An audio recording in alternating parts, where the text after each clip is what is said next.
మా చిన్నత్తమ్మ వాళ్ళ ఇంట్లో పోచమ్మ పండుగ అయితే జరుగుతుంది. అక్కడికి వెళ్తున్నాం మేమందరం.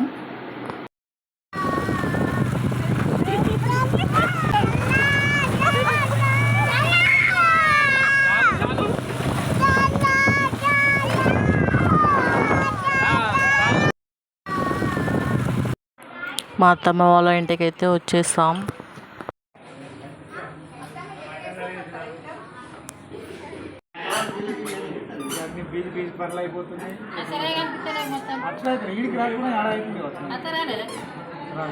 గణేష్క చెల్లెమ్మ నేర్చుకున్నాడు తాత.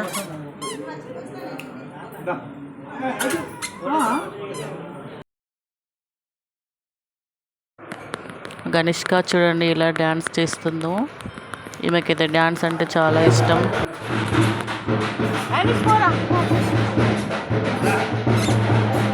ఇక్కడ కనిపిస్తుంది చూడండి, తనదే మ్యారేజ్.